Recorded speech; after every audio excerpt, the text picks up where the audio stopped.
Halo gengs, kita berjumpa lagi setelah beberapa minggu yang lalu ya. Pertemuan kita kali ini saya akan membahas sebuah film series Indonesia yang berjudul Di Bulan Suci. Ini full episode ya. Walaupun agak sedikit terlambat karena kita sudah lebaran minggu kemarin, tapi nggak apa-apa gengs ya. Film ini mengisahkan kepada sebuah keluarga yang sedang menjalankan ibadah puasa. Ceritanya nih, mereka ingin lebaran nanti mudik ke Banyuwangi, tapi kepala keluarga di situ tidak setuju dengan alasan dia harus mengantarkan pesanan paketan. Karena dia adalah seorang pengirim paket, hingga suatu ketika dia terpaksa harus menjalankan wasiat si Embo yang telah mengurusnya saat kecil. Yang katanya di saat si Embo mati dia ingin dikuburkannya di kampung halamannya, yaitu di Banyuwangi. Dengan secara terpaksa saat si Embo mati, mau tidak mau dia harus memenuhi keinginan si Embo. Untuk perjalanan mereka ke Banyuwangi tidaklah mudah, yang dimana banyak sekali halangan yang harus mereka jalani. Nah, bagaimana sih kelanjutannya? Sebelum lanjut, bayar parkir dulu dengan cara like, komen, dan subscribe ya. Serta nyalakan lonceng notifikasinya agar kalian tidak ketinggalan updatean terbaru dari channel ini. Oke, nggak usah lama-lama lagi, langsung saja kita ke alur ceritanya. Nanti kalau Simbok meninggal, Mbok maunya dimakamkan di kampung. Pertama kita dikenalkan kepada keluarga Jawa yang kepala keluarganya bernama Wisnu. Dia memiliki istri bernama Sri Mulyasari. Ada juga anaknya bernama Faisal. Ya, Faisal ini orangnya sedikit culun dan juga sedikit istimewa. Wisnu juga memiliki ponakan yang bernama Ajeng. Sebagai kepala keluarga, dia tidak terlalu pusing karena adanya si Mbok Suci. Si Mbok ini yang mengurus Wisnu dari kecil. Bahkan si Mbok bisa dibilang lebih tahu dari Wisnu soal keadaan dan seisi rumah Wisnu. Suatu ketika Sri menanyakan obat kepada Wisnu. Jelas Wisnu tidak tahu dan yang tahu itu ya si Mbok. Hari itu juga si Mbok memberitahu kalau dia harus melayat kepada tetangga yang meninggal. Wisnu langsung bergegas pergi karena dia tidak enak hati. Tak lama kemudian datang Ajeng, bibi dari Faisal. Di lain sisi kita juga dikenalkan kepada keluarga Tionghoa yang tiap harinya tuh ribut terus. Mereka bernama Caroline dan juga Santo. Santo penjual bakmi dan juga bacang, sedangkan istrinya penjual baju online. Kita juga dikenalkan kepada anaknya, mereka bernama Stefani. Di lain sisi, Faisal sedang bermain Rubik sendiri dan ternyata satu Rubik hilang. Namun di situ ada si Embo yang memberikan satu Rubiknya. Ternyata Wisnu membahas sebuah pemakaman tadi, yaitu di mana keluarga bersangkutan tidak menjalankan wasiat yang diinginkan almarhum. Mendengar hal itu, Simbo langsung meminta kepada Wisnu jika dia mati nanti, Simbo ingin dikubur di kampung halamannya, yaitu di Banyuwangi, dan tidak ingin jenazahnya itu dibawa oleh ambulan ataupun pesawat.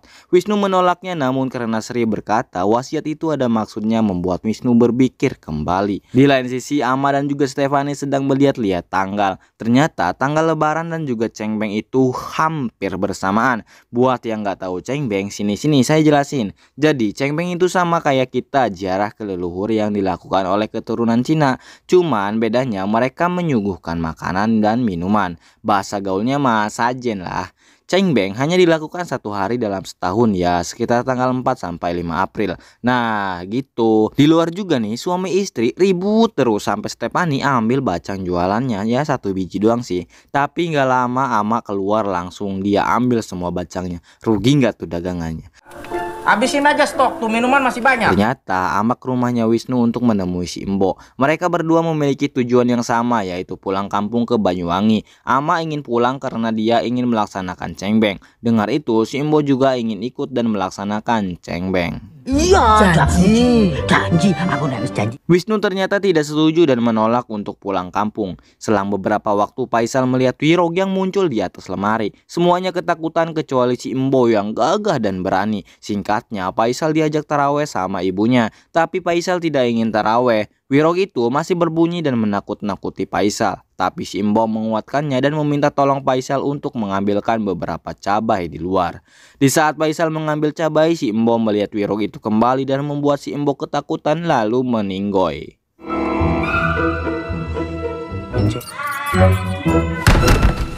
Faisal yang culun memiliki keistimewaan, dia tidak panik sedikit pun. Si Embo yang mati membuat Dono dan juga Ajeng menanyakan apa yang terjadi kepada Faisal. Di lain sisi, keluarga Tionghoa tidak jadi berangkat mudik ke Banyuwangi karena mobilnya tidak bisa diperbaiki. Wisnu mengecek keadaan si Embo yang ternyata memang benar si Embo telah meninggoy.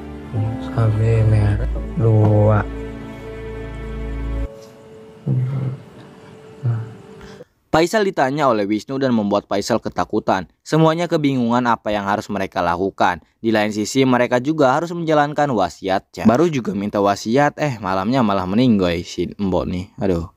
Karena nggak mungkin dalam keadaan itu si Mbok dibawa ke Banyuwangi. Wisnu berpikir kalau si Mbok harus diformalin. Wisnu ke rumah Pak RT untuk meminta surat kematian. Namun Pak RT-nya itu sedang mudik. Pada akhirnya si Mbok dimandikan dan juga akan diformalin. Wisnu masih ragu dan selalu bertanya-tanya. Belajarnya di mana dulu? Keburu bangun Pak, jenazahnya kalau saya jelasin. Bentar. Ini formalin beneran? Wisnu meminta maaf dan juga berjanji akan memakamkan si Mbok sesuai wasiatnya. Keesokan harinya mayat si Mbok di bubble wrap dan dijadikan paketan. Mereka memiliki waktu 28 jam di mana formalinnya itu bertahan selama itu. Saat mau berangkat, Ama datang dan membuat mereka menghambat perjalanannya. Ama mencari si Mbok dan katanya si Mbok itu udah naik pesawat. Mendengar hal itu, Ama ingin ikut karena Ama menangis membuatnya diperbolehkan ikut. Ternyata Ama malah membuat semua keluarga Tionghoa ingin ikut. Saat mau buka bagasi, Wisnu panik dan menyuruh semua masuk dahulu.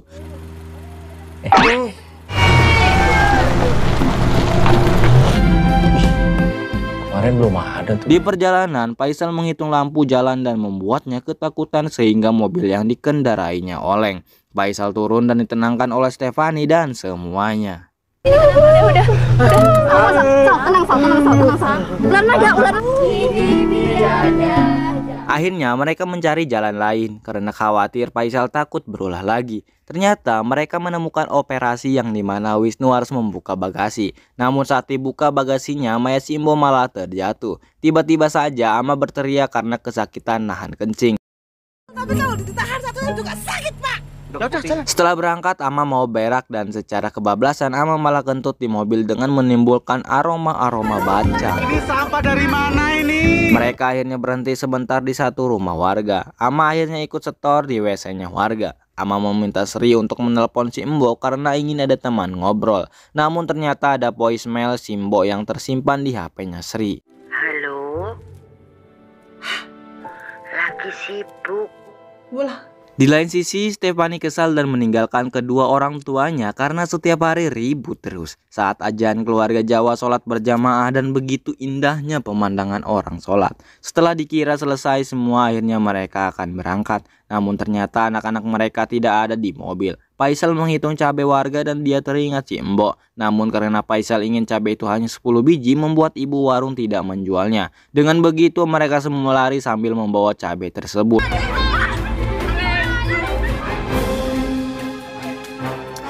Waktu menunjukkan 24 jam lagi formalin si Mbok akan berakhir. Faisal dan yang lainnya tertangkap warga. Namun beruntung datang semua keluarga Jawa dan Tionghoa. Awalnya mereka tidak peduli, namun datang Ama dan membuat kata-kata yang keren sehingga membuat warga semuanya meninggalkan mereka semua. Saat semuanya akan pergi, Faisal malah melihat sapi dan pada akhirnya semuanya menyanyikan lagu kesukaan Faisal. Ama lapar dan malah makan. Stefani mulai bereaksi dan malah muntah di dalam mobil. Semuanya minggir dulu dan ternyata di depannya ada pantai. Semuanya bermain di pantai tersebut kecuali Wisnu yang harus membersihkan muntahan si Stefani.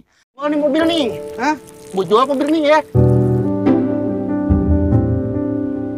Wisnu teringat kepada si Mbok karena hanya si Mbok yang bisa membuat Faisal tenang. Sri membereskan bagasi dan panik karena Caroline melihatnya. Wisnu beralasan kalau itu adalah patung antik yang dimana harganya itu ratusan juta. Ratusan juta enggak tuh? Wisnu melihat ibu-ibu yang kecelakaan di depan dan membuat warga meminta Wisnu untuk membawanya ke gereja. Nah, di sini lucunya nih, si Tionghoa malah ngomong, buset yang kayak gini mah mana mempan didoain. Buset, udah kayak gini mah gak mempan didoain. Ternyata maksud warga di belakang gereja ada klinik. Ama melihat betisnya berumpuran darah. Di saat semuanya menolong ibu-ibu itu, Ama malah pergi. Di sini dokternya kayak muka si polisi tadi ya. Nih, saya liatin. Keren juga ya, dia punya kembaran yang berbakat semua. Nah, di saat keluarga Tionghoa makan, Silin dan juga Ama tidak selera makan yang katanya makanan itu kayak kulit betis. Singkatnya, lonceng di gereja berbunyi dan Ama masuk ke gereja tersebut sendirian. Dia berdoa karena dia ingin mati saja menjemput engkong akong. Ama berdoa agar dosanya diampuni.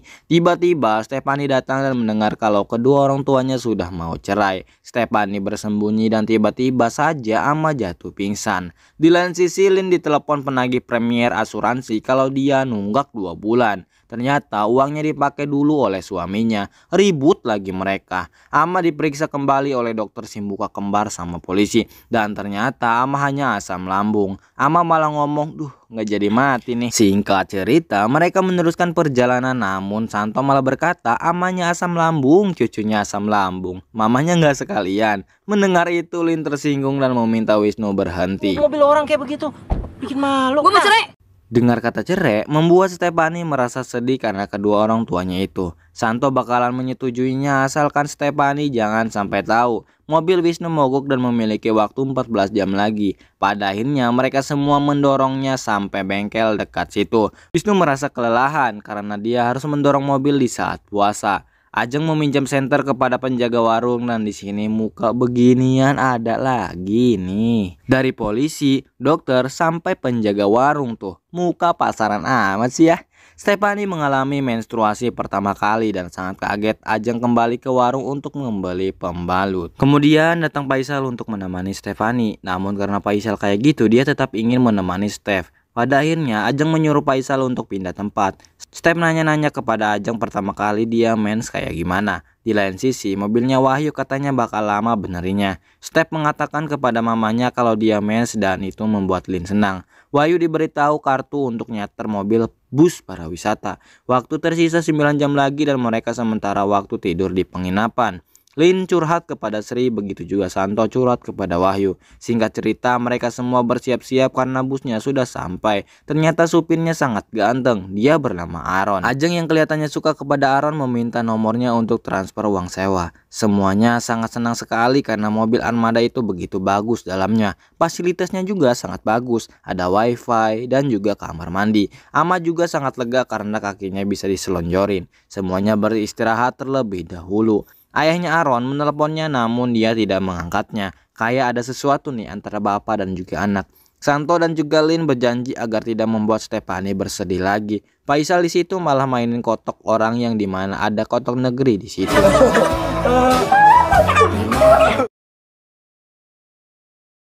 Ajeng mulai cari perhatian kepada Aaron. Dan saat mereka sudah mulai mau berangkat, Faisal belum naik membuat busnya mundur lagi. Ternyata Faisal sedang menggiring embe orang. Dengan nyanyian yang Faisal suka, akhirnya dia mulai jinak lagi. Di saat keluarga Tionghoa karaokean, tiba-tiba saja mayat si Embo malah murag di bagasi. Untung saja Ajeng melihatnya dan langsung ngasih tahu Wahyu. Keluarga Jawa ingin membawa kembali mayat si Embo, namun sangat disayangkan lemnya malah ngelupas. Ama memberitahu kalau itu adalah patung antik Wisnu yang harganya ratusan juta. Dengar itu, Lin dan juga Santo langsung ingin membantunya. Malah ketahuan kalau itu adalah si Embo. Kocaknya nih, saat keluarga Tionghoa panik, tiba-tiba ada tentara melintas pakai motor Pino lewat hutan. Untung mereka semua tidak memberitahu kalau di situ ada mayat si Embo. Dengan sangat berat hati, keluarga Tionghoa membantu mengangkat tuh mayat si Embo. Tapi Ama yang mengintip melihat kalau itu adalah si Embo dan akhirnya Ama pun berteriak. Tionghoa awalnya ingin lapor polisi, namun karena itu adalah wasiat mereka memakluminya. Faisal membisikkan si Embo dan tiba-tiba Faisal mencium sesuatu dari si Embo dan berkata, "Embo bau. Embo bau." Akhirnya semua yang di dekat si Embo mencium bau yang sama. Ternyata masa formalinnya sudah habis. Semua berpikir keras untuk mencari solusi agar si Embo tidak bau lagi. Sambilan mencari formalin lagi, ternyata Sri dan juga Stephanie mengusulkan agar si Embo ditaruh di freezer. Ajeng menyuruh Aaron untuk mencarikan restoran terdekat. Dengan muka yang penuh kebingungan, Aaron mengiyakannya. Saat mobilnya berhenti, ternyata pintunya dikunci oleh Aaron. Dia meminta penjelasan dulu kepada mereka. Kalau tidak dijelaskan, Aaron akan membawa semuanya ke kantor polisi. Tentu itu semua membuat keluarga Jawa dan juga Tionghoa panik. Wisnu meminta Ajeng untuk menjelaskannya. Namun Ajeng akan menjelaskannya kalau uang jajannya naik. Pada akhirnya Ajeng menjelaskan kalau itu adalah mayat si Embo. Si Embo juga sudah dianggap ibu oleh Ajeng. Karena Ajeng tidak suka kepada ibu kandungnya, yang dimana ibu kandungnya selalu tidak ada waktu untuknya. Aaron akan membantunya asalkan ada imbalannya. Udah aman yuk. Beneran. Wisnu dan juga Santo ingin memesan kamar kepada pelayan bernama Susi multitalenta. Tiba-tiba datang Ajeng untuk merencanakan sesuatu. Dan pada akhirnya tugas terbagi, di mana para suami mencari formalin ke peternakan, sisanya mencari kulkas. Dan semuanya langsung mengeluarkan yel-yelnya. Sibo, Sibo, Sibo. Ajeng meminta Aaron untuk ikut dengan Ajeng. Ajeng menanyakan restoran untuk makan karena dia pikir di situ ada kulkas. Aaron meminta Susi untuk membuatkan teh manis karena sesuai namanya Susi multitalenta. Di lain sisi Santo dan juga Wisnu meminta tolong untuk meminjam motor dan orang yang dipinjamnya itu mukanya nggak asing lagi. Wisnu pun berangkat dengan Faisal dan juga Santo. Aaron yang udah nggak kuat langsung akan menjemput Ajeng. Stephanie disuruh untuk memanggil yang lain untuk membawa si Embo. Stephanie bertemu dengan Aaron. Aaron langsung membantu mengeluarkan semua makanan yang ada di freezer. Di lain sisi para laki-laki sudah sampai ke peternakan. Dan seperti biasa Faisal malah main. Maya Simbo langsung dibawa ke tempatnya Ajeng.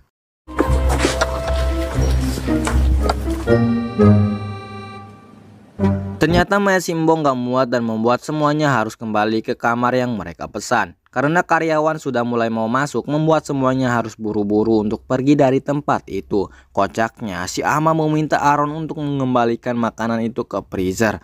Namun si Ama malah bawa salah satu makanan tersebut. Semuanya sudah berharap kepada Santo dan juga Wisnu. Di lain sisi Wisnu dan juga Santo melihat pemilik ternak menaruh formalin itu. Faisal langsung bermain domba dan untung saja orang itu tidak curiga sedikit pun. Singkatnya mereka berhasil mendapatkan formalinnya. Saat semuanya pergi, Faisal menemukan tutup dari formalin tersebut. Faisal dan Wisnu segera kabur dari tempat itu. Ajeng ditelepon Wisnu dan memintanya untuk keluar. Tapi ternyata formalinnya tinggal sedikit. Dengan itu semua mereka diam. Wisnu kesal karena semuanya seperti menyalahkan dirinya. Namun karena ada orang semuanya masuk ke dalam kamar. Pintu itu diketuk-ketuk dan katanya dia tukang pengantar makanan. Ternyata Ama memesan makanan tak terduga. Tak terduga lagi si tukang pengantar makanan itu wajahnya sama dong kayak orang-orang yang telah ditemui di lain-lain daerah.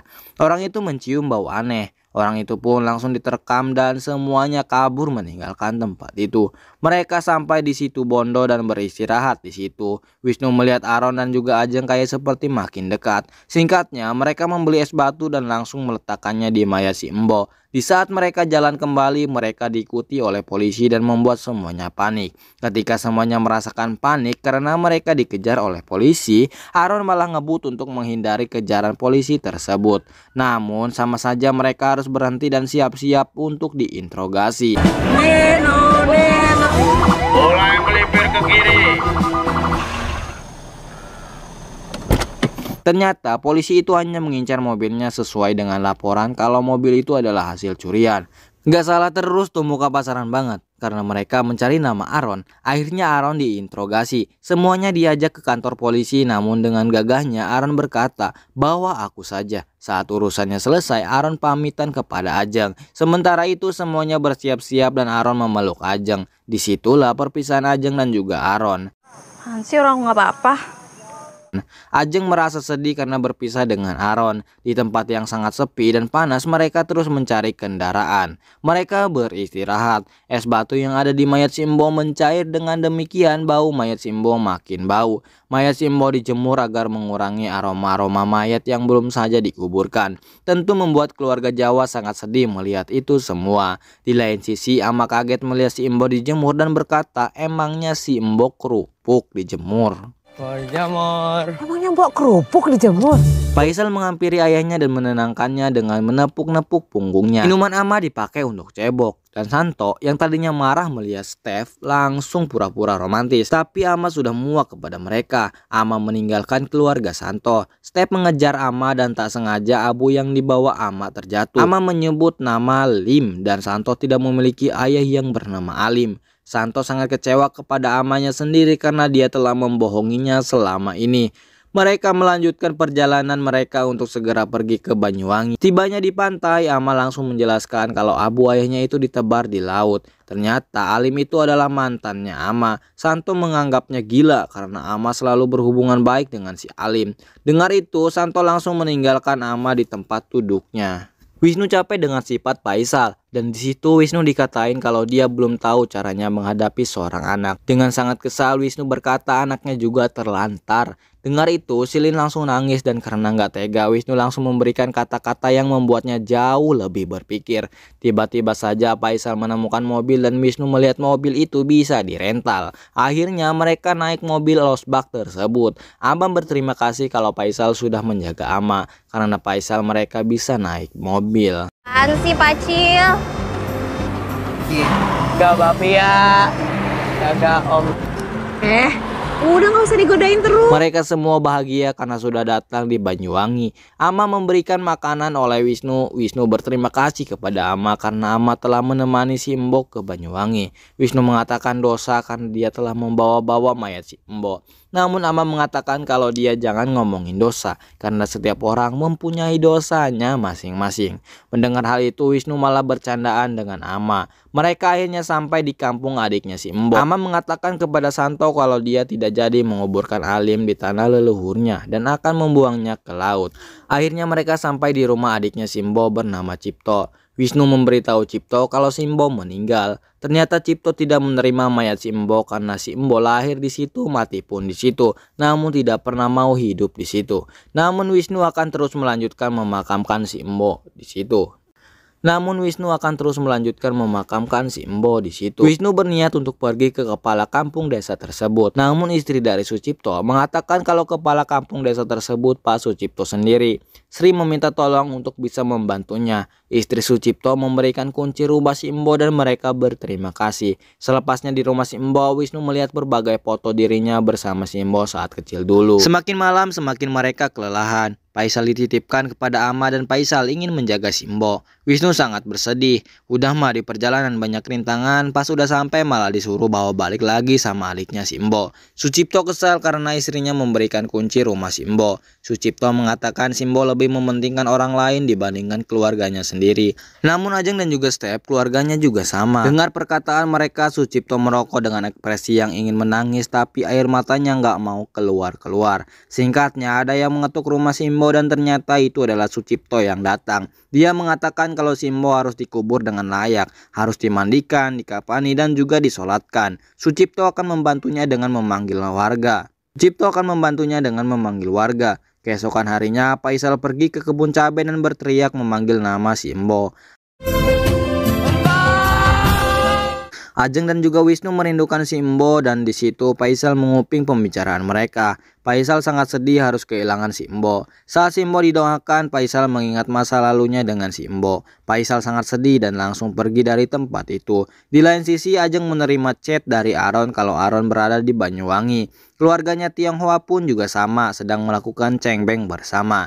Cuman mereka semua saling berdiam-diaman karena ya masalah keluarga. Step yang menjadi korban karena kedua orang tuanya bertengkar terus, mengatakan kalau mereka berdua cerai juga Step ikhlas. Ama akan pergi untuk menaburkan Abu Alim dan akan ditemani oleh Santo. Mereka berdua sudah saling mengikhlaskan karena mungkin itu semua adalah jalan yang terbaik untuk mereka semua. Step dipeluk oleh Lin karena Lin menyayanginya. Tentang Adam dan Gelora yang memuncak. Di lain sisi Aron bertemu dengan Ajeng. Ternyata Aron dulu yang laporin adalah bapaknya dan membebaskan juga adalah bapaknya sendiri.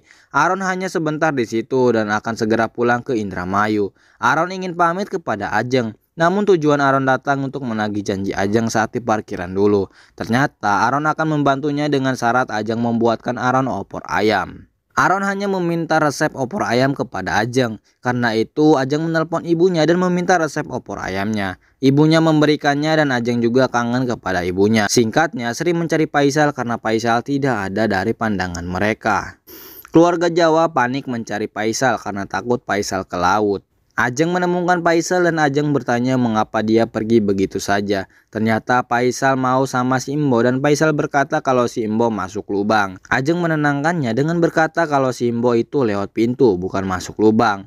Faisal tetap gak mau pulang karena dia gak bisa kalau gak ada si Imbo. Ajeng pergi dan mengatakan kepada Wisnu kalau si Faisal katanya pergi di pinggir pantai. Wisnu menemukan Faisal dan mengobrol layaknya bapak dan juga anak. Faisal tetap panik karena Simbo mau pergi. Wisnu mengatakan kalau semuanya ada akhirnya. Sal tetap nggak mau pulang dan Wisnu terus mengajaknya. Mereka kejar-kejaran dan mereka akhirnya bisa akur dan tertawa bersama.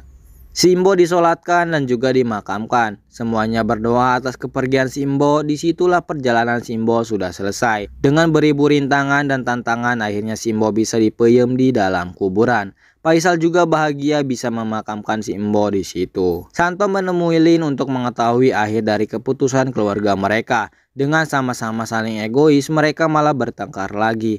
Nih keluarga nggak kelar-kelar ributnya. Ternyata Lin takut kalau dia takut nggak bisa jadi istri yang baik buat Santo. Takut nggak bisa jadi ibu yang baik buat Step. Takut kehilangannya. Namun Lin sudah menentukan jawabannya dan jawaban itu mereka resmi akan beda jalan. Step dan Faisal sudah saling mengikhlaskan. Ajeng, Step dan juga Faisal berjanji akan datang lagi ke Banyuwangi karena tempatnya sangat indah. Pada akhirnya lebaran pun tiba. Mereka saling memaafkan satu sama lain. Begitu juga Ajeng sudah baikan dengan ibunya. Lebaran sudah lewat, ternyata Wirog itu masih aja ada. Si pembunuh si Mbok nih. Senggol dong. Ajeng senyum-senyum sendiri karena mendengar suara Aron. Mereka semua bahagia dan Sal juga sudah bahagia tanpa adanya Simbo. Beda dengan keluarga, Tionghoa harus berpisah karena beda jalan. Tamat. Begitulah perjalanan mereka semua akhirnya bisa menjalankan wasiat Simbo yang ingin dimakamkan di tempat yang dia mau. Karena film ini saya tahu berapapun kesulitan dan rintangan, jika kita terus menjalankannya dengan ikhlas, kita bisa menyelesaikannya dengan bahagia. Dan ya, buat yang lagi merasakan kayak si Step di mana orang tuanya lagi ribut terus, yang sabar ya. Kalau bisa buat mereka akur kembali. Baik, terima kasih yang sudah menonton sampai akhir. Jangan lupa untuk like, komen, dan subscribe ya. Saya akhiri dan sampai jumpa di film selanjutnya.